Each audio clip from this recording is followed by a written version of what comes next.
ஸ்ரீமத் பாகவதம் 2வது ஸ்கந்தம் 9வது அத்தியாயம் 36வது ஸ்லோகம் நடுவில் இருக்கும். ஸ்லோகம் திருப்பி சொல்லுங்க. ஓம் நமோ பகவதே வாசுதேவாய. ஓம் நமோ பகவதே வாசுதேவாய. ஓம் நமோ பகவதே வாசுதேவாய. ஓம் நமோ பகவதே வாசுதேவாய. ஓம் நமோ பகவதே வாசுதேவாய. ஓம் நமோ பகவதே வாசுதேவாய. நாராயணம் நமஸ்கிருத்ய நாராயணம் நமஸ்கிருத்யம் நரம் சைவம் நரோத்தமம் நரம் சைவம் நரோத்தமம் தேவீம் சரஸ்வதிம் வியாசம் தேவீம் சரஸ்வதிம் வியாசம் ததோ ஜயமுதிரயே ததோ ஜயமுதிரயே. நஷ்டப்ராயேஷு அபத்ரேஷு நஷ்டப்ராயேஷு அபத்ரேஷு நித்யம் பாகவத சேவயா நித்யம் பாகவத சேவயா. பகவதி உத்தம ஸ்லோகே பகவதீர்வுத்தம ஸ்லோகே பக்திர்பவதி நைஷ்டிகி. பக்திர்பவதி நைஷ்டகி.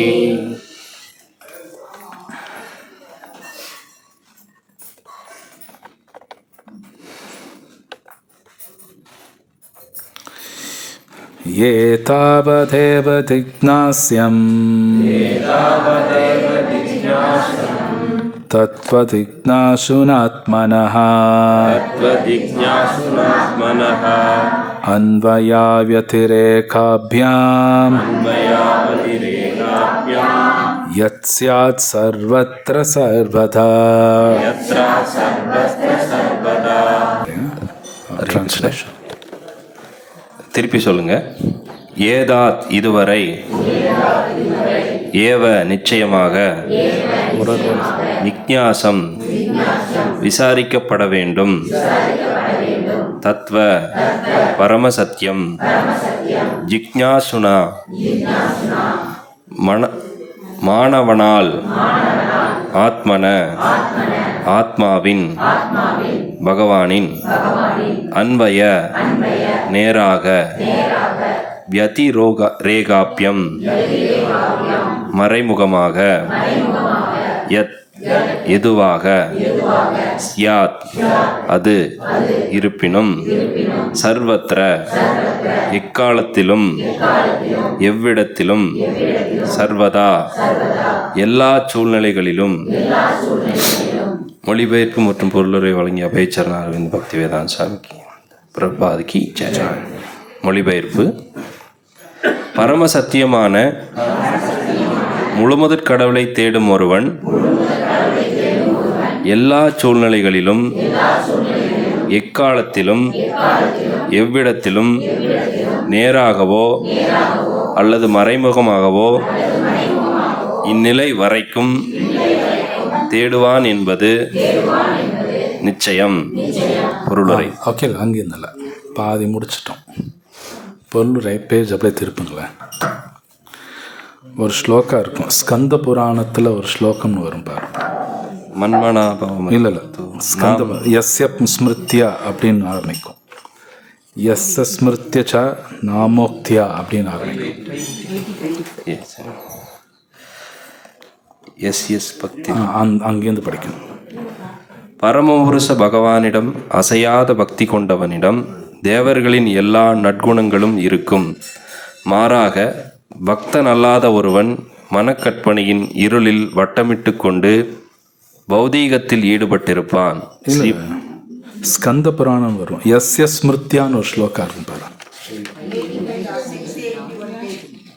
ஸ்மிருத்யா. ஓகே. தவறாத நிலையுடைய அவரை ஞாபகத்தில் கொள்வதாலோ அல்லது புனித நாமத்தை உச்சரிப்பதாலோ அனைத்து தவங்கள், யாகங்கள் அல்லது பலநோக்கு கர்மங்கள் ஆகியவற்றின் பூரணவத்தை ஒருவனால் அடைய முடியும் என்பதுடன் இம்முறை பிரபஞ்சமெங்கும் பின்பற்றக்கூடியதாகும். எனவே எனது வணக்கங்களை அவரிடம் நான் சமர்ப்பிக்கின்றேன். பாகவதத்தில் 2.3.20 பின்வருமாறு கட்டளையிடப்பட்டுள்ளது. அகாம சர்வ காமோவா மோக்ஷ காம உதாரதி வீரேன பக்தியோகேன யஜேத புருஷம் பரம். ஒருவன் எல்லா ஆசைகளையும் உடையவனாகவோ அல்லது ஆசைகளற்றவனாகவோ இருப்பினும் முழுமையான பக்குவத்தை அளிக்கும் இப்பூரணமான பக்தியோக மார்க்கத்தை அவன் பின்பற்றலாம். ஒருவன் ஒவ்வொரு தேவரையும் திருப்திப்படுத்த வேண்டும் என்று கவலைப்பட வேண்டிய அவசியமில்லை. ஏனெனில் அவர்கள் அனைவருக்கும் வேறாக இருப்பவர் முழுமுதற் கடவுளாவார். மரத்தின் வேருக்கு நீரூற்றுவதால் அதன் எல்லா கிளைகளும் இலைகளும் ஒருவன் சேவையாற்றி உயிரூற்றப்படுவதைப் போல பரமபுருஷருக்கு சேவையாற்றுவதால் அதிகப்படியான முயற்சி இல்லாமலே எல்லா தேவர்களுக்கும் ஒருவன் தானாகவே சேவை செய்தவனாகிறான். பகவான் எங்கும் பரவி இருப்பதால் அவருக்கு செய்யப்படும் சேவையும் எங்கும் பரவி இருப்பதால் இவ்வுண்மை ஸ்கந்த புராணத்தில் பின்வருமாறு ஊர்ஜிதப்படுத்தப்பட்டுள்ளது. அர்ஷிதே தேவேசே சங்க சக்கர கதாதாரே அர்ஷிதா சர்வ தேவா ஸ்வர் ஷுவர் யத சர்வ கதோஹரி.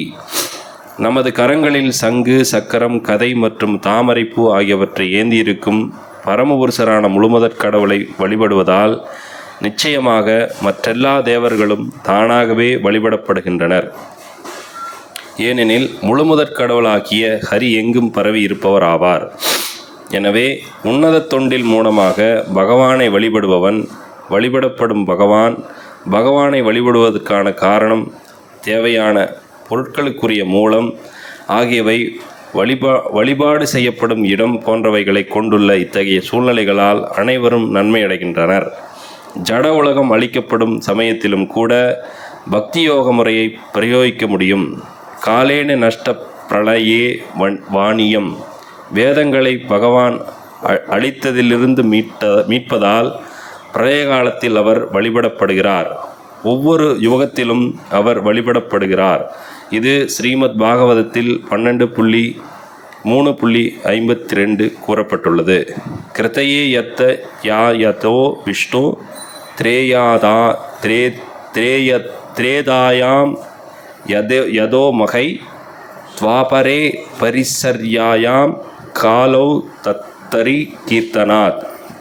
விஷ்ணு புராணம் பின்வருமாறு கூறுகிறது. சகஹானி ஸ்தன மக்சித்ரம் சமூக சசவிப்ரம யன்முகீர்த்தம் க்ஷணம் வாபி வாசுதேவம் நசிந்தியதேத். பரமபுருஷ பகவானாகிய வாசுதேவனை ஒரு வினாடி நேரம் நினைக்க தவறின் விட்டாலும் அது மிகப்பெரிய இழப்பாகும். அதுவே மிகப்பெரிய மாயையாகும். மேலும் அதுவே மிகப்பெரிய ஒழுங்கின்மையும் ஆகும். வாழ்வின் எல்லா நிலைகளிலும் பகவானை வழிபட முடியும். உதாரணமாக, தங்களுடைய தாய்களின் கருவில் இருக்கும்போதே பிரகலாத மகாராஜனும் பரீட்சித் மகாராஜனும் பகவானை வழிபட்டனர். 5 வயது பிள்ளை பிராயத்திலேயே துருவ மகாராஜன் பகவானை வழிபட்டார். இளமை பருவத்திலும் கூட அம்பரீஷ மகாராஜன் பகவானை வழிபட்டார். மேலும் சித்திரகேது சொர்க்கத்திலும் நரகத்திலும் கூட பகவானை வழிபட்டார். நரகவாசிகள் பகவானின் புனித நாமத்தை பாடத் துவங்கியதும் அவர்கள் நரகத்திலிருந்து சொர்க்கத்தை நோக்கி மேலெழுப்பத் துவங்கினர் என்று நரசிம்ம புராணத்தில் கூறப்பட்டுள்ளது. துர்வாச முனிவரும் இக்கருத்தை ஆதரித்துள்ளார். முச்சியேதன் நாம்னி உதிதே நாரகோபி பகவானின் நரக வேதனையிலிருந்து விடுபட்டனர். ஆகவே சுகதேவ கோஸ்வாமியால் பரீட்சித் மகாராஜனுக்கு அளிக்கப்பட்ட ஸ்ரீமத் பாகவதத்தின் முடிவு பின்வருமாறு. ஏதன் நிர்வித்மானானாம் இச்சதாம் அகுதோபயம் யோகீனாம் ரூப நிர்ணீதம் ஹரேர் நாமானு கீர்த்தனம். ராஜனே, துறவு வாழ்வில் இருப்பவர்கள், யோகிகள் மற்றும் பலநோக்கு கருமத்தை அனுபவிப்பவர்கள் ஆகிய அனைவரும் தங்களுடைய நோக்கங்களில் விரும்பிய பலனை அடைய பயமின்றி பகவானின் புனித நாமத்தை பாட வேண்டும் என்பது முடிவாக தீர்மானிக்கப்பட்டுள்ளது. பாகவதம் 2.1.11. அதை போலவே வேத நூல்களிலும் பல இடங்களில் பின்வருமாறு மறைமுகமாக சுட்டிக்காட்டப்பட்டுள்ளது. 1.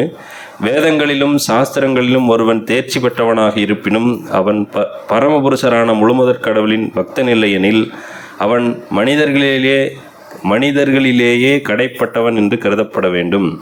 2. கருட புராணம், பிருகந்த் நாரதி புராணம் மற்றும் பத்ம புராணம் ஆகியவற்றிலும் அதே விஷயம் ஒப்பிக்கப்பட்டுள்ளது. பகவானுடைய பக்தி தொண்டை மேற்கொள்ளாதவனிடம் வேத அறிவும் தவங்களும் இருப்பதால் என்ன பயன்? 3. ஆயிரக்கணக்கான பிரஜாபதிகளையும் கூட ஒரு பகவத் பக்தனோடு ஒப்பிட முடியாது. 4. தபஸ்வியோ, மிகவும் உதாரண குணம் படைத்தவனோ, புகழ் படைத்தவனோ, சிறந்த தத்துவவாதியோ, பெரும் சித்தரரோ அல்லது வேறு எவரேனும் கூட பகவானின் தொண்டில் ஈடுபடாமல் தான் விரும்பிய பலனை அடைய முடியாது என்று சுகதேவ கோஸ்வாமி கூறுகிறார். பாகவதம் 2.4.17. 5. ஒருவரிடம் சொர்க்கத்தை விட அதிக பெருமை வாய்ந்ததாயினும் அங்கு பகவானே அல்லது அவரது தூய பக்தரோ போற்றப்படவில்லை எனில் அவ்விடத்தை உடனே விட்டொழிக்க வேண்டும். 6. பகவானின் தொண்டில் ஈடுபட்டிருப்பதற்காக தூய பக்தன் 5 வகையான முக்திகளை ஏற்க மறுத்து விடுகிறான். எனவே பகவானின் பெருமைகளை எப்போதும் எல்லா இடங்களிலும் விளம்பரப்படுத்த வேண்டும் என்பதே இறுதி முடிவாகும். ஒருவன் ஒருவரது பெருமைகளை பற்றி கேட்க வேண்டும், அவற்றை பாட வேண்டும், மேலும் அப்பெருமைகளை எப்பொழுதும் நினைவில் கொள்ள வேண்டும். ஏனெனில் அதுவே வாழ்வின் மிக உயர்ந்த நிலையாகும். பலநோக்கு கர்மத்தை பொறுத்தவரையில் அனுபவிக்கப்படும் உடலோடு அல்லது அது முடிந்து விடுகின்றது. யோகத்தை பொறுத்தவரை யோக சித்தியை பெறுவதோடு அது முடிந்து விடுகிறது. அனுபவத்தை அடிப்படையாக கொண்ட தத்துவத்தை பொறுத்தவரை உன்னத அறிவை பெறுவதோடு அது முடிந்து விடுகிறது. மேலும் உன்னத அறிவை பொறுத்தவரை முக்தி அடைவதோடு அது முடிந்து விடுகிறது. அவற்றை ஏற்றுக்கொண்டாலும் அக்குறிப்பிட்ட கடமையை நிறைவேற்றுவதில் வெறுப்பு உண்டாக்குவதற்கு அதிக வாய்ப்புண்டு. ஆனால் பகவானின் பக்தி தொண்டை ஏற்பதில் முடிவு இல்லை. கீழே விழுந்துவிடக்கூடிய பயம் இல்லை. இம்முறை பகவானின் கருணையால் தானாகவே இறுதி நிலையை அடைகிறது. பக்தி தொண்டின் ஆரம்ப நிலையில் தெளிவான அறிவு அவசியம் தேவைப்படுகிறது. ஆனால் உயர்ந்த நிலையில் அத்தகைய அறிவிற்கு அவசியமில்லை. எனவே முன்னேற்றத்திற்கு சிறந்த வழியாகவும் உத்தரவாதம் உள்ள வழியாக இருப்பது பக்தி யோகத்தில் அல்லது பக்தி தொண்டில் ஈடுபடுவதாகும். கடந்த 4 ஸ்லோகங்களில் உள்ள ஸ்ரீமத் பாகவதத்தின் சாராம்சத்தை அருவவாதிகள் தங்களுக்கு சாதகமான முறையில் பயன்படுத்தி கொள்வதற்காக சில சமயங்களில் துஷ்பிரயோகம் செய்கின்றனர். ஆனால் இந்நான்கு ஸ்லோகங்களிலும் முதலில் பரமபுருஷரால் விவரிக்கப்பட்டவை என்பதை நன்கு கவனிக்க வேண்டும். ஆகவே முழுமுதற் கடவுளை பற்றிய எண்ணமோ அருவவாதிக்கு இல்லையாகையால் அச்சோகங்களில் நுழையும் வாய்ப்பும் அவனுக்கு கிடையாது. எனவே அருவவாதி அச்சோகங்களை துஷ்பிரயோகம் செய்து அவற்றிற்கு ஏதேனும் அர்த்தம் கற்பிக்கக்கூடும். ஆனால் பிரம்மாவின் சீடப்பரம்பரையில் உபதேசிக்கப்பட்டவர்களால் அத்தகைய விளக்கங்கள் ஒருபோதும் அங்கீகரிக்கப்படுவதில்லை. இது பின்வரும் பதங்களில் தெளிவுபடுத்தப்படும். பௌதீக அறிவில் பொய்யான பெருமை கொண்டுள்ள எவருக்கும் பரமசத்தியமான முழுமுதற் கடவுள் தம்மை ஒருபொழுதும் வெளிப்படுத்துவதில்லை என்று ஸ்ருதி மந்திரம் உறுதி செய்கிறது. ஸ்ருதி மந்திரம் ஷீடோபனிஷதம் 1.2.23 கூறுகிறது. நாயம் ஆத்ம பிரவங்னேன லப்யோ நமேதயா பகுதா ஸ்ருதேன யம் ஏவைஷ விருணுதே தேன லப்யஸ் தஸ்யைஷு ஆத்ம விஷ்ணுதே தனும் ஸ்வயம். விஷயம் முழுவதும் பகவானாலேயே விளக்கப்பட்டுள்ளது. உருவம்சத்தில் உள்ள பகவானை அணுகும் கதியற்ற ஒருவன் ஷீடப்பரம்பரையில் வரும் பாகவத பக்தனிடம் கல்வி பயில வேண்டும். இல்லையெனில் ஸ்ரீமத் பாகவதத்தின் பொருளை அவன் அறிவது மிகவும் கஷ்டம். ஹரே கிருஷ்ணா. ஓம் அஜ்ஞானாதிமிரந்தஸ்ய ஞானாஞ்சனசலாக்கயா சக்ஷுர்மிலிதம் யேன தஸ்மை ஸ்ரீ குரவே நமः. श्री चैतन्य मनोभीष्टं स्थापितं येन भूतले स्वयं रूपकदा मह्यं ददाति स्वपदान्तिकं वन्देऽहं श्रीगुरु श्रीयुतापदकमलं श्रीगुरुं वैष्णवां च श्रीरूपं साक्षातं सहगण रघुनाथान्वितं तं सजीवं साद्वैतं सावधूतं परिजनसहितं कृष्णचैतन्यदेवं श्रीराधा कृष्णपादां सहगण ललिता श्रीविशाखान्वितां च हे कृष्ण करुणा सिंधु दीनबन्धो जगत्पते गोपेश गोपिका कान्त राधा कान्ता नमोस्तुते तप्त काञ्चन गौराङ्गी राधे वृन्दावनेश्वरी वृषभानुसुते देवी प्रणमामि हरिप्रिये वाञ्छाकल्पतरुभ्यश्च कृपा सिन्धुभ्येव च पतितानां पावनेभ्यो वैष्णवेभ्यो नमो नमः। नमो विष्णुपादाय कृष्णपृष्ठाय भूतले श्रीमते भक्तिवेदान्तस्वामिनिति नामिने नमस्ते सारस्वती देवे गौरवाणी प्रचारणे निर्विशेष शून्यवादी पाश्चात्यदेशतारिणे श्री कृष्ण चैतन्य प्रभु नित्यानंद श्री अद्वैत गदाधर श्रीवासादि गौरभक्तवृंद। हरे कृष्ण कृष्ण कृष्ण हरे हरे हरे राम राम राम हरे हरे।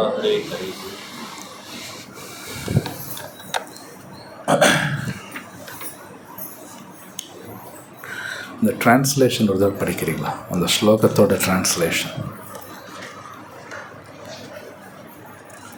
36வது ஸ்லோகம் 36 டிரான்ஸ்லேஷன். பரமசத்தியமான முழுமுதற் கடவுளை தேடும் ஒருவன் எல்லா சூழ்நிலைகளிலும் எக்காலத்திலும் எவ்விடத்திலும் நேராகவோ அல்லது மறைமுகமாகவோ இந்நிலை வரைக்கும் தேடுவான் என்பது நிச்சயம்.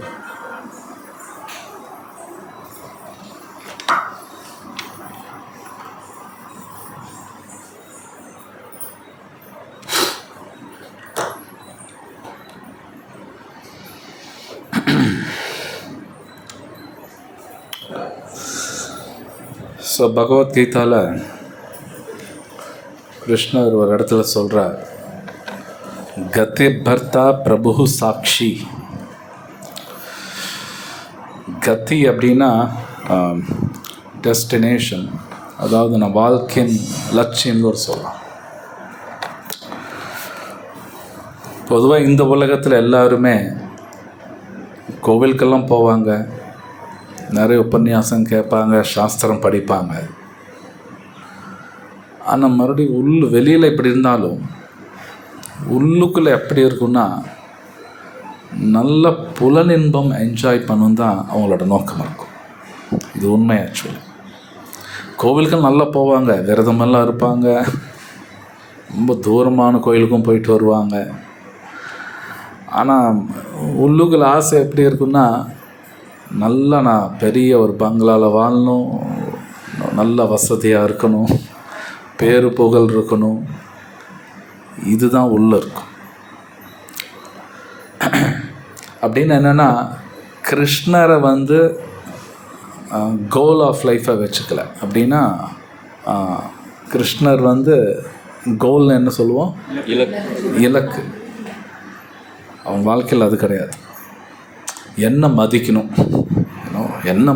எல்லாரும் என்ன மதிக்கணும், நான் சொன்னபடி கேட்கணும், நான் பெரிய ஆளாக இருக்கணும், நல்லா சம்பாதிக்கணும், என் பசங்களும் கோடீஸ்வரனாக வாழணும், என் பசங்களும் பெரிய ஆள் ஆகணும். இதெல்லாம் எதுவுமே நல்ல ஆசையெல்லாம் கிடையாது. பார்க்குறக்கு அப்படி இருக்கும். அதெல்லாம் சிறந்த ஆசையோ சரியான ஆசையெல்லாம் கிடையாது. ஆக்சுவலி கிடையாது. ஆனால் வெளியில் பார்க்கும்போது எல்லாம் நல்லா திலக்கு போட்டிருப்பாங்க, எல்லாம் போவாங்க, எல்லாம் பண்ணுவாங்க. ஆனால் உள்ளுக்குள்ளே அவங்க ஆசையெல்லாம் வேறு மாதிரி இருக்கும். ஆக்சுவலி ஸ்பீக்கிங் அப்படி தான் இருக்கும். ஸோ இந்த 4 ஸ்லோகம் இன்றைக்கி பார்க்குறது நம்ம 4வது ஸ்லோகம். சத்துஹு ஸ்லோகி. பாகவத்தில் 4 முக்கியமான ஸ்லோகம். எல்லா ஸ்லோகம் முக்கியம்தான். கிருஷ்ணரே பேசின ஸ்லோகங்கள் இந்த 4. அவர் ஒரிஜினலாக பேசின இந்த 4 ஸ்லோகம் தான் பேசினார். கிருஷ்ணர் பிரம்மாட்ட பேசினார். அதுக்கப்புறம் பிரம்மா அந்த 4 ஸ்லோகத்தில் என்ன சொன்னாரோ அவர் ஒரு 100 ஸ்லோகத்தில் கொஞ்சம் விரிவாக சொன்னார். பிரம்மா நாரதர் சொல்கிறார். அதுக்கப்புறம் நாரதர் சுகதேவ கோஸ்வாமி வியாசருக்கு சொல்லித்தரார். அப்புறம் வியாசர் சுகதேவ கோஸ்வாமிக்கு சொல்கிறார். சுகதேவ கோஸ்வாமி சொல்லும்போது தான் கிட்டத்தட்ட பலாயிரம் ஸ்லோகங்களை வருது. அந்த 4 ஸ்லோகத்தில் கிருஷ்ணர் சொல்கிறார், ஒரு மனிதன் தன்னைத்தான் தேடணும், கடைசியில் அங்கே வரணுங்கிறார். ஆனால் நாம் பொதுவாக, இது உண்மை, இந்த உலகத்தில் நம்மளோட இந்திரியங்கள், நம்மளோட புலன்களுக்கு எது சுகம் கொடுக்குமோ அதைத்தான் தேடிட்டு இருப்போம். தெரிஞ்சோ தெரியாமலோ அதைத்தான் தேடும். இல்லை, என் மனசுக்கு நல்லா சுகம் கொடுக்கணும், அந்த மாதிரி விஷயங்கள் நான் தேடுவேன். மோஸ்ட்லி எல்லாம் அப்படி தான் இருப்போம். ஆக்சுவலி அப்படி தான் இருப்போம். ஸோ இது எல்லாருமே கண்டிக்கிறாங்க, அது பண்ண வேண்டாம் அப்படிங்கிறாங்க. அஃப்கோர்ஸ் எல்லாருக்கும் சந்தோஷமாக இருக்கும்னு ஆசை இருக்குது, தப்பு ஒன்றும் கிடையாது. கிருஷ்ணர் என்ன சொல்கிறாருன்னா, அந்த சந்தோஷம் கூட சாஸ்திர ரீதியாக போய் அந்த சந்தோஷம் நீ பெற்றுக்கொள்ளலாம் அப்படிங்கிறார். அப்படி பண்ணுங்கிறார். அதுக்கப்புறம் கடைசி வர வர இது சின்னதெல்லாம் விட்டாகணும். ஸோ இன்றைக்கி பார்க்குற பொருளுரையில் ரொம்ப முக்கியமான ஒரு ஸ்லோகம் ஸ்கந்த புராணத்தில்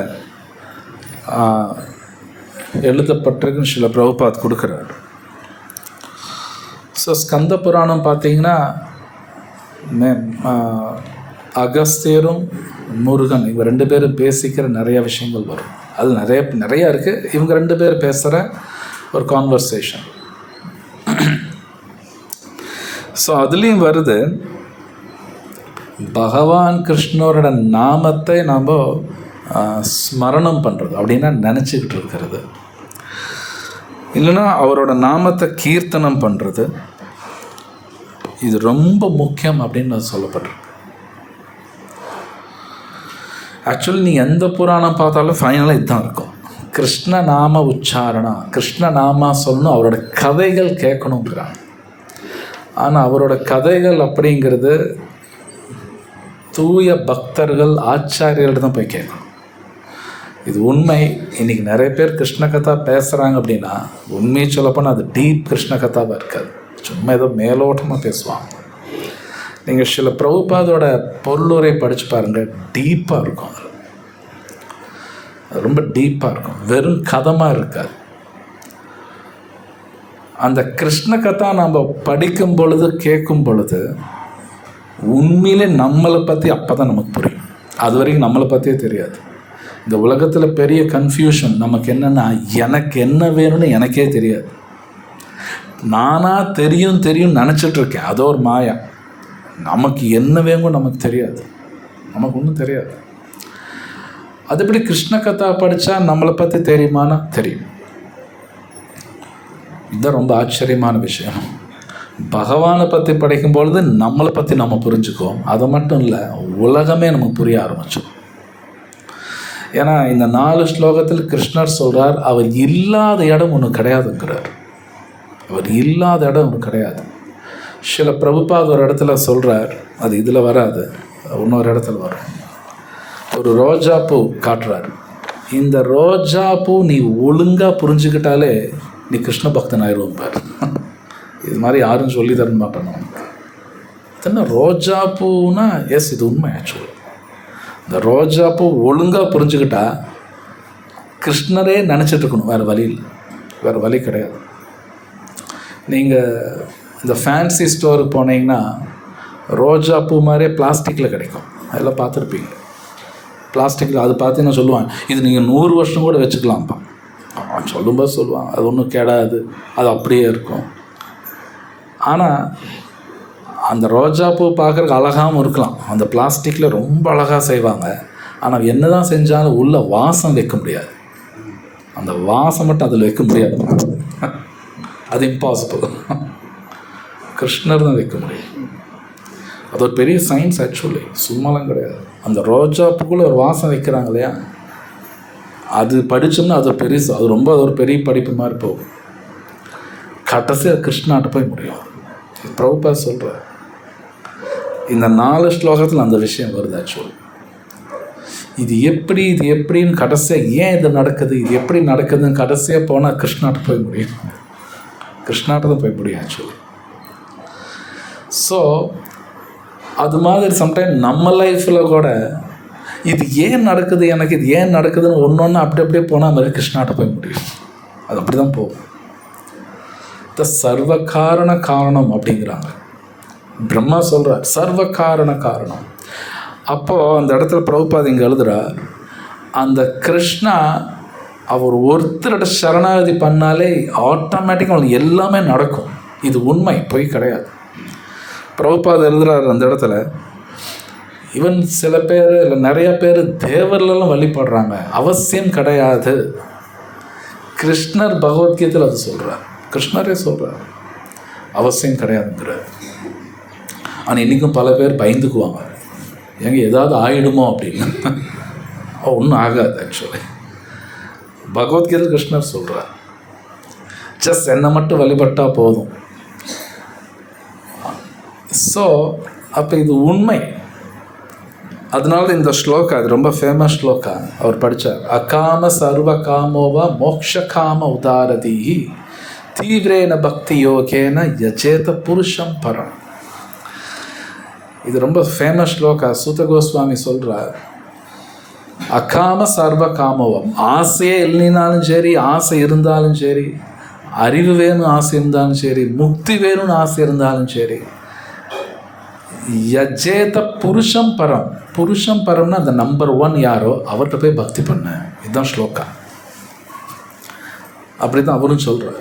இங்கே பிரபுபாத எழுதுகிறார். இது உண்மை. ஜஸ்ட் சிம்பிளி ஒருத்தர் ஹரே கிருஷ்ணா சொல்லிட்டு பகவத்கீதா பாகவதம் படிச்சுக்கிட்டு அது நல்லா புரிஞ்சுக்கிட்டு அவங்க அப்படியே லைஃப் போகலாம். ஒன்றும் நடக்காது லைஃப்பில். இது பகவத்கீதையில் கிருஷ்ணா திரும்பி திரும்பி சொல்கிறார், உனக்கு ஒன்றுமே ஆகாதுன்னு கிருஷ்ணர் பல இடத்துல சொல்கிறார். 2nd சாப்டரில் அவர் சொல்கிறார் இல்லையா, ஆத்மாவை வெட்ட முடியாது, ஆத்மாவை எரிக்க முடியாது, ஏன்னோ நிறைய சொல்கிறார். ஆத்மா நனையாது, ஆத்மா அழுகாது அப்படின்னு. என்னென்னா உனக்கு ஒன்றுமே ஆகாது, நீயா நினச்சிட்டு இருக்க அப்படிங்கிறார். ஆக்சுவலாக அதுதான் கிருஷ்ணர் சொல்கிறார். எடுத்துன்னு சொல்கிறார், உனக்கு ஒன்றுமே ஆகாது, நீயா கற்பனை பண்ணிக்கிற. ஆக்சுவலி நம்ம எல்லோரும் அப்படி தான் கற்பனை பண்ணுறோம். என் குழந்தைக்கு என்ன ஆகிடும், எனக்கு என்ன ஆகிடும், இப்படி இருக்க என்ன ஆகும். இது எல்லாம் மனக்கற்பனை, இதெல்லாம் மனக்கற்பனை. ஆனால் மனக்கற்பனை மாதிரி நமக்கு தெரியாது, நமக்கு அப்படி தெரியாது. கிருஷ்ணர் சொல்கிற நீ மனக்கற்பனை பண்ணுற அப்படிங்கிற. ஆனால் இது புரிஞ்சுக்கிறது ரொம்ப கடினம் தான், அவ்வளோ சுலபமெல்லாம் கிடையாது. ஸோ இது பகவானுக்கும் தெரியும், இது புரிஞ்சுக்கிறது கடினம்னு. ஆச்சாரியர்களுக்கும் தெரியும் இது கடினம்னு. கடைசியில் சுகதேவ் கோஸ்வாமி சொல்கிறார், வேறு வழியில் நீ கிருஷ்ணா கீர்த்தனை பண்ணிக்கோ. ஹரே கிருஷ்ணா கிருஷ்ணா கிருஷ்ணா ஹரே ஹரே, ஹரே ராம ராம ராம ஹரே ஹரே. சம்டைம்ஸ் நம்ம வாழ்க்கையில் ஏதாவது ஒன்று, நம்ம பர்சனல் லைஃப்பில் ஏதாவது நடக்குதுன்னு வைங்க, நம்ம கிருஷ்ணரே மறந்துடுவோம். படிக்கிறது சாண்டிங் அப்புறம் பார்த்துக்கலாம், ஏதோ பார்ப்போம். அஃப்கோர்ஸ் எமர்ஜென்சி பொறுத்து சிலதை பண்ணி ஆகணும். But most important Krishna. அந்த கிருஷ்ணா அந்த சிச்சுவேஷன்கள் வராமல் அந்த சிச்சுவேஷன் சரியாகாது, அவர் உள்ளே வந்து ஆகணும். அதுக்கு தான் நம்ம மகாபாரதமெல்லாம் படிக்கும் பொழுது அந்த கிருஷ்ணா உள்ளே வரும்போது எல்லாம் சரியாகும். அவர் இல்லைன்னா அங்கே என்னதான் வசதி இருக்கலாம், அறிவாளிகள் இருந்தாலும் அந்த சிச்சுவேஷன் சரியான சிச்சுவேஷனாக மாறாது. அதுக்கு தான் நீங்கள் மகாபாரதத்தில் பார்த்தீங்கன்னா பீஷ்மர், துரோணர் பயங்கர அறிவாளிகள், தேகபலம் ஜாஸ்தி, சும்மா கிடையாது. அவங்க கௌரவர் பக்கம் இருந்தாலும் அங்கே அமைதி வரல. அறிவாளிகள் தான், சும்மாலாம் கிடையாது. பீஷ்மரை யாராலையும் கொல்ல முடியாது. அவ்வளோ சக்தி இருந்தாலும் அங்கே கிருஷ்ணா இல்லாதனால அங்கே தோல்வி வருது. ஸோ அப்படின்னா என்னென்னா, அந்த கிருஷ்ணா நம்ம கூட இருக்கிறது தான் மோஸ்ட் இம்பார்ட்டண்ட். அது இது பகவத்கீதையில் கிருஷ்ணா பல இடத்துல சொல்கிறார். என்னை நினச்சிக்கிட்டு உனக்கு பிரச்சனையெல்லாம் வெளியே வருவேன், பிரச்சனையில் வெளியே வருவேன்னு சொல்கிறார். ஆக்சுவலி நல்லா புரிஞ்சுக்கணும். ஒருத்தர் பகவான் நாம சொல்ல பகவத்கீதா படிக்கும் பொழுது ஒரு கன்க்ளூஷன், ஒரு முடிவுக்கு வரலாம். கண்டிப்பாக வர முடியும்.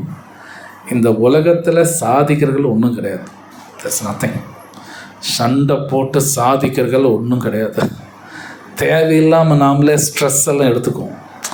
ஊர் என்ன நினைக்கும், அவங்க என்ன நினைப்பாங்க, நான் பெரிய ஆள் அப்படி இவங்களாம் ஒரு மனக்கணக்கு போட்டுக்கிறது தான்.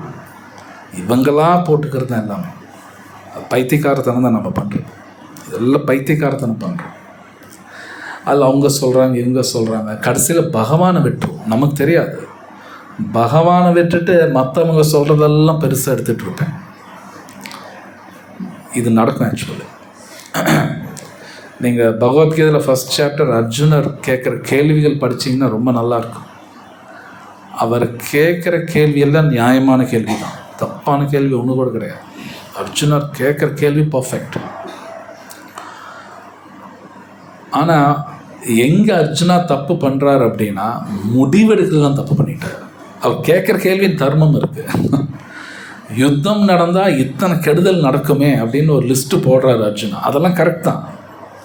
ஆனால் முடிவெடுக்கிறதுலாம் தப்பு பண்ணிட்டார். சண்டை போட மாட்டேன், அங்கே தான் மேஜர் மிஸ்டேக். அப்படின்னு என்னென்னா, அது நாம் எப்படி புரிஞ்சுக்கணுன்னா, நம்ம லைஃப்பில் நிறைய பிரச்சனையெல்லாம் வரும். அந்த பிரச்சனை வரும்போது சம்டைம்ஸ் என்ன பண்ணிடுவோம்னா, என் மனம் போக்குற போக்கில் நான் போயிடுவோம். கிருஷ்ணர் சொல்கிறது கேட்க மாட்டோம். அங்கே தான் பிரச்சனை வரும். அதுதான் நாம் பண்ணுற மிஸ்டேக். அர்ஜுனா மாதிரி தான் நடந்துப்போம் நாமளும்.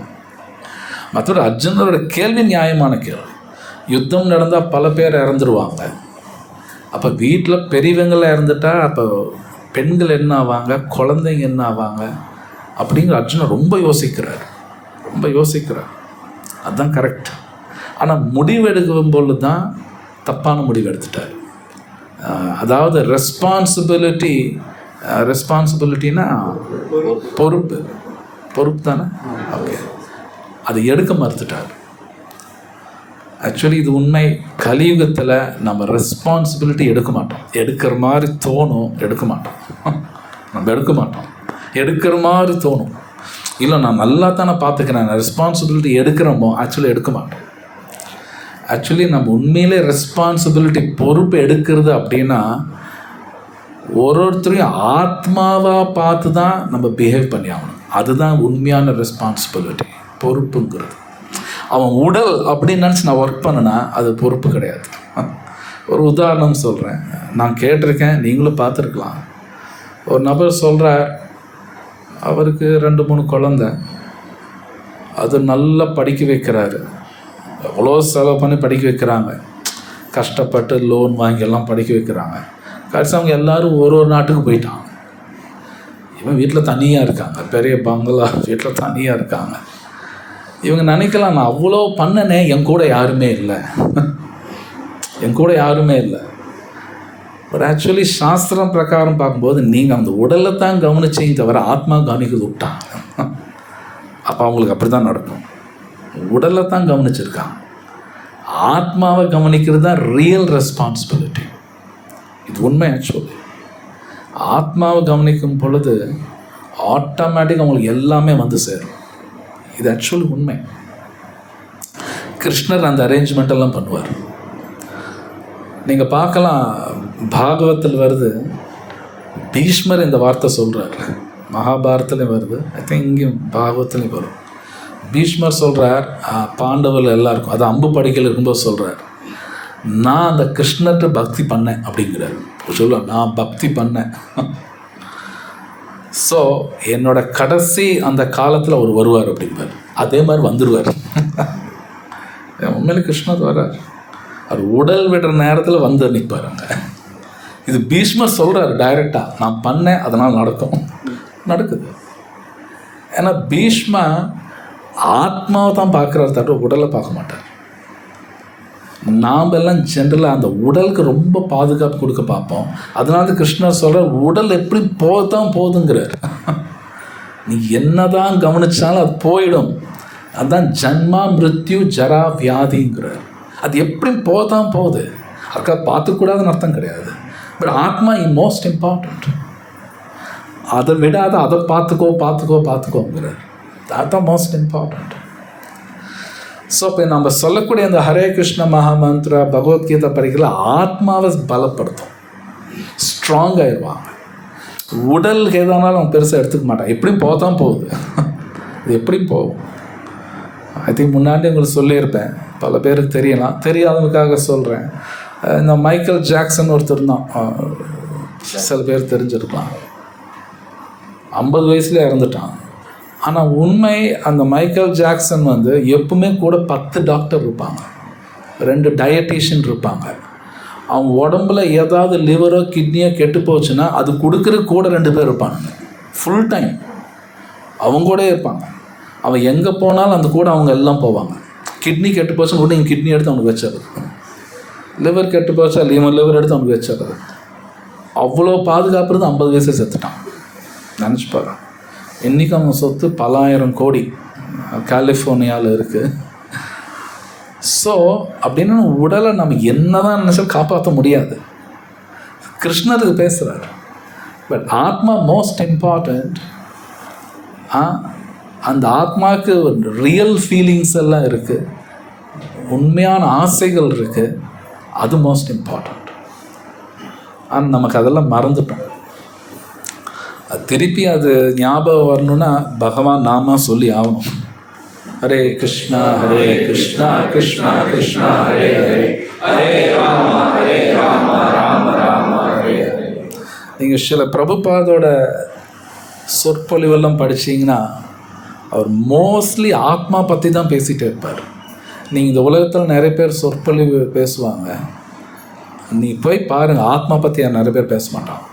கிருஷ்ணர் வெண்ணெய் திருடினார், சத்யபாமா இது சொன்னாங்க, ராதே சொன்னாங்க, இப்படி தான் பேசுவாங்க தவிர ஆத்மா பற்றி யாரும் பேச மாட்டான். பட் அதுதான் மோஸ்ட் இம்பார்ட்டண்ட். அதுதான் கிருஷ்ணர் பகவத்கீதையில் பேச ஆரம்பிச்சோன்னு ஆத்மா பற்றி தான் பேசுகிறார். அது அழிவே அழியாது, ஒன்றும் ஆகாது, நீ தான் உட்காந்து புலம்புற அப்படிங்கிறார். அதில் இன்னொரு முக்கியமான என்ன சொல்கிறாருன்னா, கிருஷ்ணா நம்ம எல்லாருக்கும் இருக்க பெரிய வியாதி, அது கிருஷ்ணர் சொல்கிறார், உனக்கு இந்த மாதிரிலாம் தோணுது, நமக்கு பல விஷயங்கள் தோணும். கிருஷ்ணர் சொல் உனக்கு ஜஸ்ட்டு தோணுது, ஆனால் உண்மை இல்லை அப்படிங்கிறார். நமக்கு நிறைய விஷயங்கள் தோணும், ஐயோ இது ஏதாவது ஆகிடும், அது ஏதாவது ஆகிடும், எனக்கு நிறையா தோணும். கிருஷ்ணர் சொல்கிற உனக்கு ஜஸ்ட்டு தோணுது, அவ்வளோதான், அது உண்மை இல்லை. அது உனக்கு தோன்றதுனால உனக்கு கஷ்டமாகவும் இருக்கும், பொறுத்துக்கோ அப்படிங்கிறார். பொறுத்துக்கோ, அவ்வளோதான், ஜஸ்ட் பொறுத்துக்கோ, இதுதான் பதில். ஸோ அப்படின்னா மோஸ்ட்லி நம்ம வாழ்க்கையில் நம்ம பல தடவை பொறுத்து போகிறது தான் சொல்யூஷனாகவும் இருக்கும். சொல்யூஷன்னா தீர்வு, பொறுத்து தான் போயாகணும். நாம் நினைக்கிற மாதிரி தீர்வெல்லாம் வராது.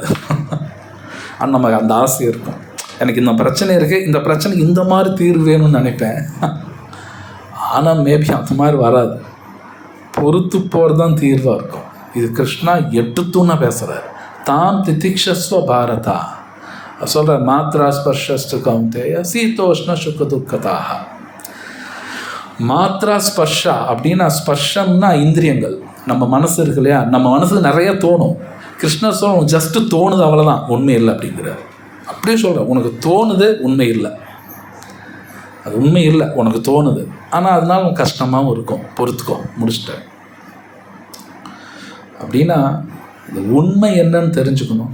இந்த 4 ஸ்லோகத்தில் கிருஷ்ணர் அது பேசுகிறார். ரொம்ப அழகாக இன்னொரு ஸ்லோகத்தில் வருது, இந்த உலகத்தில் எந்த பொருளாக இருந்தாலும் சரி, அது கிருஷ்ணா கனெக்ட் பண்ணால் மட்டும்தான் அந்த பொருளுக்கு வேல்யூ வரும். வேல்யூனா ஒரு மதிப்பு வரும், இல்லை வேல்யூ கிடையாதுங்கிறார். நம்ம மனசு நம்ம புத்தி இருக்குது, கிருஷ்ணா கனெக்ட் பண்ணினா அதுக்கு மதிப்பு இருக்காது. அப்படின்னு என்ன அர்த்தம்னா, கண்டபடி வேலை பண்ணும். கண்டபடினா கண்டபடி குப்பை, அவ்வளோதான், அது குப்பை மாதிரி ஒர்க் பண்ணும். நம்மளை ஃப்ரை பண்ணிடும், வடச்சட்டியில் ஃப்ரை பண்ணுற மாதிரி ஃப்ரை ஆகிடும். இது உண்மையில் நடக்கும்.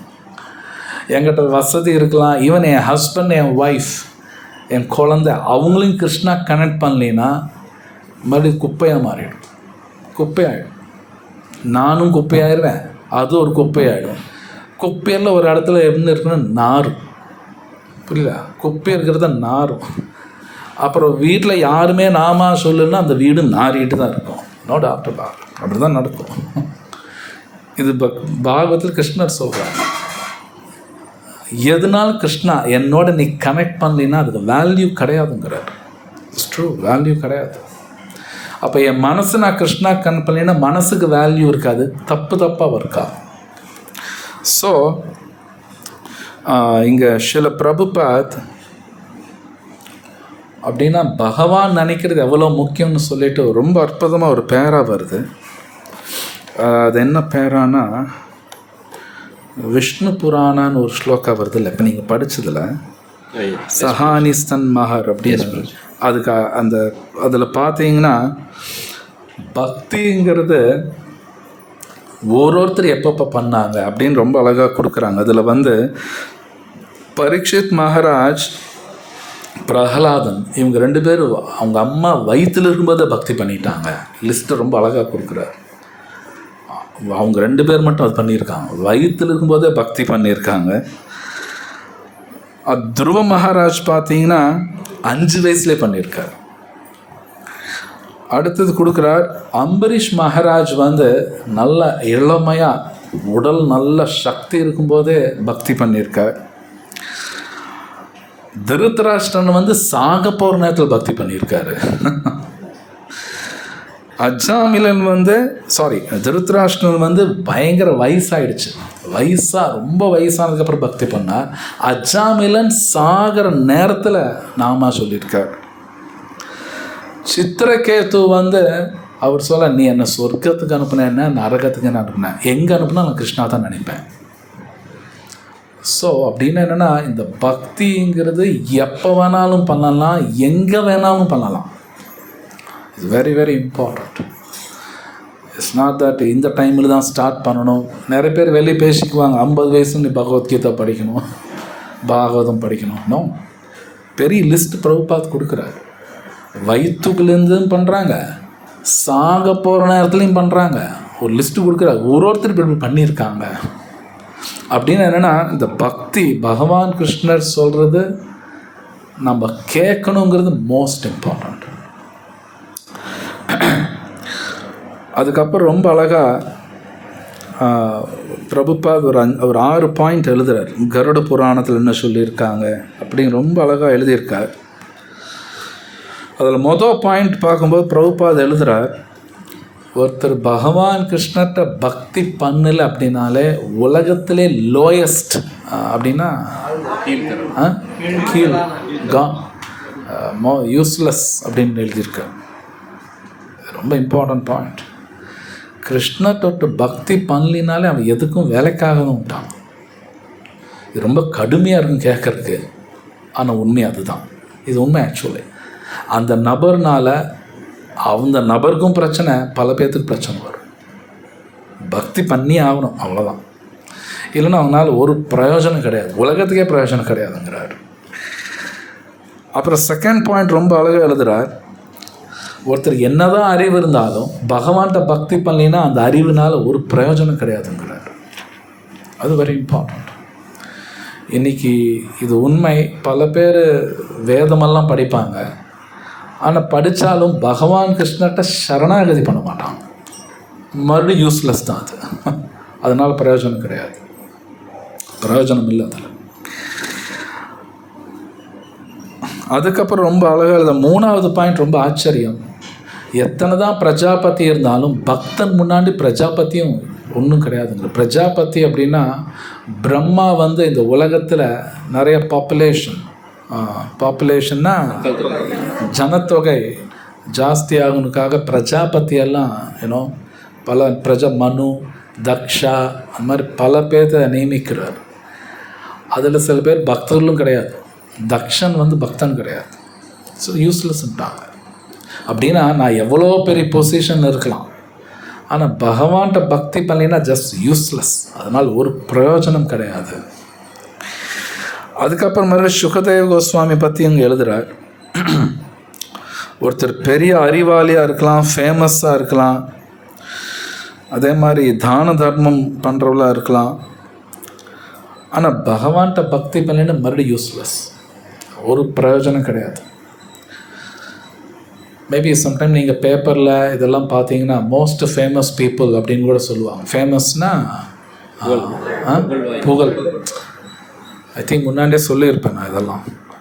எங்கள் காலேஜில் கூட நோட்டீஸ் போர்டில் இதெல்லாம் போட்டிருக்காங்க. கேன்டீனில் நோட்டீஸ் போர்டில் இருக்கும், சக்ஸஸ்ஃபுல் பீப்புள் அப்படின்னு ஒரு எழுதியிருப்பாங்க. சக்ஸஸ்ஃபுல் பீப்புள்னால் வெற்றி பெற்ற மனிதர்கள்னு போட்டு கீழே ரஜினிகாந்த் படம் இருக்கும். இன்னும் அப்படி போட்டிருந்தேன், நானே பார்த்தேன். பில் கேட்ஸ் போட்டிருப்பாங்க, ஒரு பெரிய பணக்கார். அது மாதிரி 4-5 புக்கு இருக்கும். ஆனால் அவங்கெல்லாம் வெற்றி பெற்ற மனிதன் கிடையாது. சிஷ்ய ராதா ஷாம் சுந்தருக்கு பகவான் கிருஷ்ணர்கிட்ட பக்தி பண்ணால் மட்டும்தான் ஃபேமஸ். இது யார் சொல்கிறாங்கன்னா, ராமானந்த ராயா சைத்தன்ய சரிதாமிரதத்தில் சைத்தன்ய மகாபிரபு ஒரு கேள்வி கேட்குறாரு, உண்மையில் உலகத்தில் யார் ஃபேமஸ் அப்படின்னு கேட்பார். அப்படியே கேள்வி. இப்போ ராமானந்த ராய் பதில் சொல்கிறார், உங்கள் பக்தன் தான் ஃபேமஸ் அப்படின்ட்டுருவார். முடிச்சிட்டார் ஒரே வார்த்தை. இது உண்மை. இது நரசிம்மர் அவதாரம் எடுத்து எத்தனை கோடி வருஷம் நம்மளால் சொல்ல முடியாது. நரசிம்மர் அவதாரம் எடுத்தது இந்த பூமியிலையும் கிடையாது, அது நடந்தது வேறு கிரகத்தில். ஆனால் இன்றைக்கும் பிரகலாதனை பற்றி நம்ம பேசுகிறோம் அப்படின்னு அவர் தான் ஃபேமஸ். மேபி ஒரு 50 வருஷம் முன்னாடி இந்த ஈரோட்டில் ஏதோ பெரிய பெரிய பணக்கார யாராவது இருந்திருக்கலாம், அவங்கள பற்றி யாரும் பேசுறதில்லை. இப்போ அவங்க பேர் கூட தெரியாது. ஆனால் இன்றைக்கும் பிரகலாதன் பற்றி பேசுகிறோம், நடந்தது வேறு கிரகம். பலி மகாராஜ் பற்றி பேசுகிறோம், அது நடந்தது வேறு கிரகம். வாமன அவதாரம் இங்கே எடுக்கல, அது வேறு கிரகம். அவங்கள பற்றியெல்லாம் பேசுகிறோம். ஒன்று அம்பரீஷ் மகாராஜ், அது நடந்து பல கோடி வருஷம், அது அவரை பற்றி பேசுகிறோம். அப்போது ஃபேமஸ்னால் டிவோட்டி தான் ஃபேமஸ், வேறு யாரும் ஃபேமஸ் கிடையாது. மற்றவங்க பேரில் அழிஞ்சிரும். ஆனால் இன்றைக்கும் நம்ம பிரகலாதன் பற்றி பேசுகிறோம், பல பேர்த்தை பற்றி பேசிகிட்டே இருக்கோம். ஸோ அப்போது உண்மையிலே பகவான் நாமா சொல்கிறவங்களுக்கு தான் எல்லா விதமான பாதுகாப்பு கிடைக்கும், மற்றவங்களுக்கு கிடைக்காது.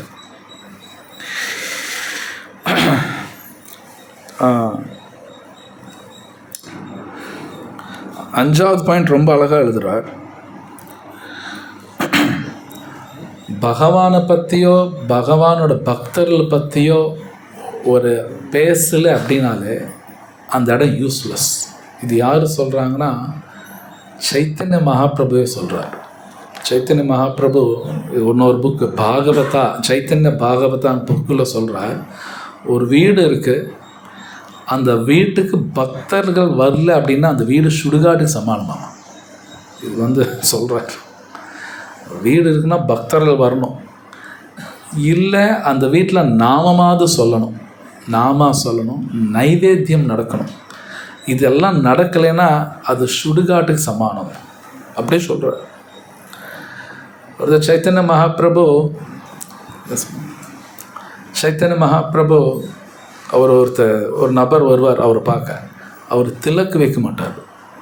பார்த்து என்னென்னு சுடுகாட்டா எதுவும் நெத்தி என்ன சுடுகாடான்னு கேட்பார். பகவானோட அந்த திலக்கு, அந்த அச்சு இருக்கணுங்கிறார் சைத்தன்ய மகாபிரபு சொல்கிறார்.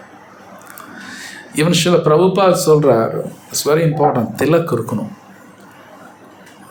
துணி கூட ஓகே, கண்ட்ரி ஒரு நாட்டுக்கு தகுந்தால் சம்டைம் துணி மாற்றி ஆகணும், பரவாயில்ல, திலக்கு இருக்கணும், கண்டிமாலாக இருக்கணும்னு சொல்லுவார் பிரபுபாத் சொல்கிறார். It's very important. அப்போ பக்தர் இல்லை பகவானை பற்றி இந்த க்ளோரிஸ்னால் புகழ், அது அங்கே இருந்துக்கிட்டே இருக்கணும். அது நடக்கலைன்னு அங்கே போகாத அப்படிங்கிறான், போகக்கூடாதுங்கிறான்.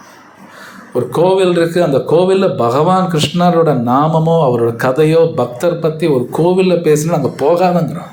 அங்கேயும் போகக்கூடாது. இட்ஸ் ஆஃப் நோ யூஸ், பிரயோஜனம் கிடையாது.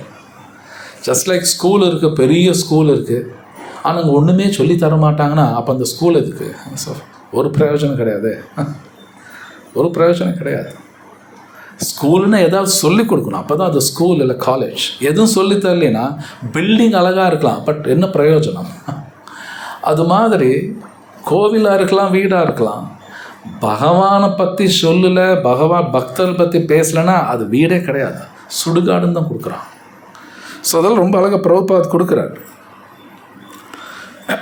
ஸோ அப்போ இந்த பக்திங்கிறது எவ்வளோ உத்தமமான விஷயம், மோஸ்ட் இம்பார்ட்டண்ட் அப்படின்னு கூட இங்கே கொடுக்கப்படுது. இந்த ஸ்லோகத்தில் கிருஷ்ணர் சொல்கிறார், அவரைத்தான் தேடணும் வாழ்க்கையில். ஆக்சுவலாக நம்ம வாழ்க்கையில் எதை தேடணும்? பகவானை தான் தேடணும். ஆனால் விட்டுட்டு என்ன 4 பேர் நான் மதிக்கணும், நான் பெரிய ஆளாக இருக்கணும் அப்படின்னா இது பைத்தியக்காரத்தனம் தான். இது பைத்தியக்காரத்தனம். கடைசியில் உங்களுக்கு தோல்வி தான் கிடைக்கும். இது உண்மை. வாழ்க்கையில் தோல்வி தான் கிடைக்கும். இது ஏற்கனவே உங்களுக்கு சொல்லியிருக்கேன். இது உண்மையிலே நடந்தது. இது ஆஸ்திரேலியாவில் ஒரு ஹாஸ்பிட்டலில் நடந்தது. அந்த ஆஸ்பத்திரியில் ஒரு நர்ஸு வந்து இந்த செத்து போயிடுவாங்க கொஞ்ச நாளில், அவங்கள கவனிக்கிறது அந்த நர்ஸோட வேலை. ஆனால் அந்த நர்ஸ் என்ன பண்ணியிருக்கு, அந்த செத்து போயிடுவாங்க அப்படிங்கிற இன்டர்வியூலாம் எடுக்குது. உனக்கு ஏதாவது ஆசைகள் இருக்கா என்ன, அந்த இன்டர்வியூலாம் எடுத்து அந்த நோட்ஸ் எல்லாம் எடுத்து எழுதி வச்சிருச்சு. அப்போ அந்த நர்ஸ் என்ன சொல்கிறாங்கன்னா, இவங்க எல்லாரும் சில விஷயங்கள் காமனாக என்ன சொல்கிறாங்கன்னா, நான் எனக்காக வாழ்ந்துருக்கலாம், இந்த வார்த்தையெல்லாம் சொல்கிறாங்களாம். நான் எனக்காக கொஞ்சம் வாழ்ந்துருக்கலாம், நான் எனக்காக வாழாம விட்டேன். சில பேர் வந்து நான் குடும்பத்தையே விட்டுட்டேன், கொஞ்சம் பைத்தியக்காரத்தனம், தேவையில்லாமல் பணம் பின்னாடி போயிட்டேன், புகழ் பின்னாடி போயிட்டேன், தப்பு பண்ணிட்டேன். எல்லோரும் இதெல்லாம் பேசிக்காக சொல்கிறாங்க. அது அந்த அம்மா நர்ஸு வந்து இப்படி எல்லோரும் சொல்கிறாங்க. ஆக்சுவலி நாமளும் அப்படி தான் இருப்போம். நம்மளை பற்றி அந்த ஆத்மா விட்டுரும். இது நடக்கும் ஆக்சுவலி. அப்போ ஒருத்தர் ஹரிநாமா சொல்லும் பொழுது தான் இந்த ஆத்மா சம்பந்தப்பட்ட விஷயங்கள் புரிய ஆரம்பிக்கும். பகவான் அனுகிரகத்தில் புரியும். ஆத்மாவாக வாழ ஆரம்பிப்போம். அந்த ஆத்மாவை வாழும் பொழுது அவங்களுக்கு உண்மையான சந்தோஷமே கிடைக்க ஆரம்பிக்கும். பிரபுபாத் சொல்கிறார், அதோடு நான் முடிக்கிறேன்.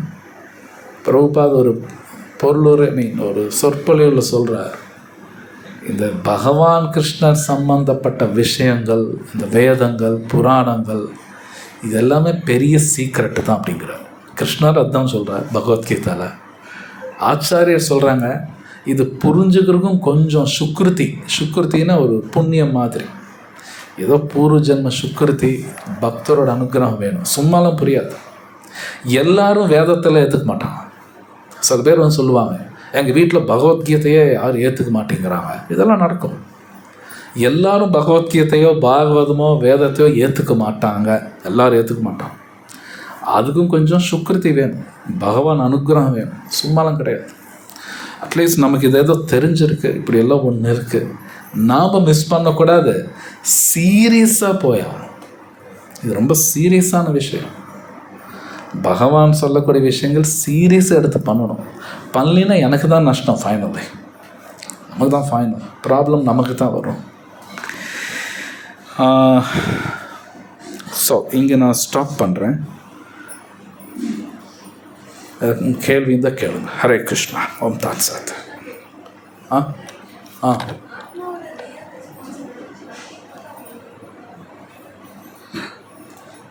ஆத்மாவோட ரெஸ்பான்சிபிலிட்டி பகவான் கிருஷ்ணருக்கு சேவை செய்கிறது. அதுதான் ரெஸ்பான்சிபிலிட்டி. அது நாம சொல்ல நடக்கும். எஸ், சொல்லி கொடுக்கணும். வெறும் சாண்டிங் பண்ணணும் மட்டும் இல்லை, பகவத்கீதை படிக்கணும். இது உண்மை. யார் நல்லா சாண்ட் பண்ணுறாங்களோ அவங்க தான் நல்லா படிப்பாங்க.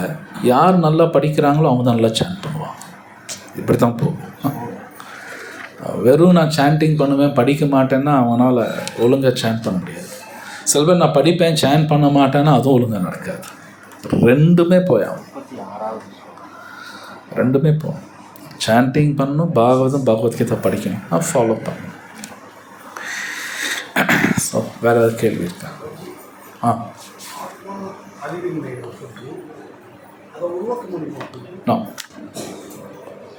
நோ கிருஷ்ணர் சொல்கிறார் பகவத்கீதை, ஆத்மா உருவாச்சு அப்படின்னு ஒரு காலம் கிடையாது. நம்ம எப்பவுமே இருக்கோம். அவ்வளோதான். நம்ம எப்பவுமே இருக்கோம். நாம் இல்லாத ஒரு காலம் கிடையாதுன்னு கிருஷ்ணர் சொல்கிறார். கிருஷ்ணர் 5000 வருஷம் முன்னாடி வந்தார் இல்லையா, அப்போ நம்ம எல்லோரும் இருந்தோம். எங்கே இருந்தோம் தெரியாது, ஆனால் இருந்தோம். ராமர் வந்தும்போது நம்ம எல்லோரும் இருந்தோம். நரசிம்மர் வந்தும்போது நம்ம எல்லோரும் இருந்தோம். ஆனால் எங்கே இருந்தோம் தெரியாது, நம்ம எல்லாம் இருந்தோம். இந்த உருவாகிறது இந்த உடலுக்கு தான் time. Date of birth, date of டெத்துங்கிறது பாடிக்கு தான், ஆத்மா கிடையாது. ஆத்மாக்கெல்லாம் கிடையாது. இது கிருஷ்ணர் ரொம்ப பேசுகிறார். ஆக்சுவலி அது நல்லா புரிஞ்சுக்கிட்டோம்னா நம்ம வாழ்க்கையில் எதுக்குமே புலம்ப மாட்டோம். இது புரியாதனால தான் புலம்புறோம். என்னமோ எனக்கு நடந்துடும் அப்படின்னு நானாக நினச்சிக்கிறேன். ஒன்றும் நடக்காதுன்னு கிருஷ்ணர் சொல்கிறார். கிருஷ்ணா ஒன்றும் நடக்காதுங்கிறார். ஆனால் நடக்கும்னு நான் நினச்சிக்கிறேன், நானாக நினச்சிக்கிறேன். அதனால தான் கஷ்டங்கள் வரும். இது ரொம்ப டீட்டெயிலாக பகவத்கீதையில் இருக்க உத்தவ் கீதாவில் ரொம்ப டீட்டெயிலாக வருது. இட்ஸ் பிக் சயின்ஸ், படித்தாகும். ஆமாம் ஆமாம் உருவாக்குறது கிடையாது. ஆத்மா இந்த டைமில் உருவாச்சுன்னு ஒன்று கிடையவே கிடையாது. பகவானோட பகுதி எப்பவுமே அப்படியே தான் இருக்கும். நாம் ஆத்மா உருவாச்சுன்னு ஒன்று கிடையாது, அப்படி கிடையாது. பகவத்கீதையில் இருக்க படைக்கிறாருன்னா இந்த உலகத்தை படைக்கிறார். இந்த உலகம் நாம் எப்பவுமே இருக்கோம். அழிவு ஒன்று கிடையவே கிடையாது. நோ, படைக்கிறது இந்த உலகத்தை படைப்பார், மறுபடியும் அழிப்பார். அது இந்த உலகத்துக்கு தான். ஆத்மா இந்த காலத்தில் படைக்கப்பட்டதுன்னு ஒன்று கிடையவே கிடையாது, அப்படி கிடையாது. கிருஷ்ணர் சொல்கிறார். ஆமாம்.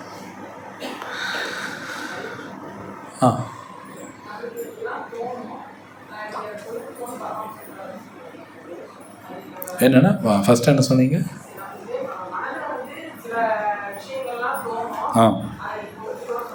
எஸ்.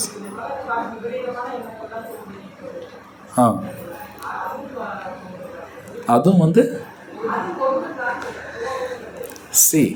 கிருஷ்ணர் என்ன சொன்ன, நமக்கா தோணுது அப்படின்னா என்னோட புரிதலில் பிரச்சனை இருக்குங்கிறார். என்னோட புரிஞ்சுகள் நிறைய தப்பு இருக்குது, நானாக மனக்கற்பனை பண்ணிக்கிறேன். கிருஷ்ணர் சார் நீங்களாக மனக்கற்பனை பண்ணிக்கிறேன், அதனால உன் கஷ்டம் வருங்கிறார். அப்படின்னு நான் கற்பனையை நிறுத்தணும்னு அர்த்தம். நான் நிறுத்தணும்னு அர்த்தம், ஆனால் நான் நிறுத்த மாட்டேங்கிறேன். மனக்கற்பனை பண்ணுற வரைக்கும் எனக்கு கஷ்டம் இருந்துக்கிட்டே தான் இருக்கும். கிருஷ்ணர் சொல், நீ நினச்சிக்கிற உன் மகன் நீ நினைக்கிற, அப்போ உனக்கு வலி வருங்கிறார் கிருஷ்ணர் சொல்கிறார். ஆனால் ஜென்ரல் நமக்கு அந்த ஃபீலிங் இருக்க. பிரபுபாத சொல்கிற, என்ன தான் நான் ஆத்மா, நான் வேறு, உடல் வேறுனாலும் என் மகன் என் மகள் அப்படிங்க நமக்கு வரும், வராமலாம் இருக்காது. அது இருக்கிறத கொஞ்சம் வலி இருக்க தான் செய்யும். கிருஷ்ணா சார் பொறுத்துக்கோ அப்படின்ட்டார். அது இருக்கும், பொறுத்துக்கோ அப்படின்ட்டார் கிருஷ்ணர். அப்படி தான் சொல்கிறேன். ஏன் அந்த ஃபீலிங் இருக்கும் உனக்கு, அது இருக்கிறது வலிக்கும், பொறுத்துக்கோ. அது எல்லாத்துக்கும் இருக்கும். இது பிரபுபாதம் சொல்லியிருக்கார்.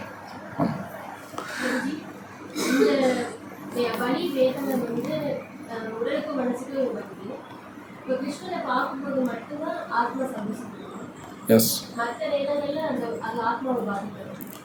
எது பாதிக்காது? நீங்கள்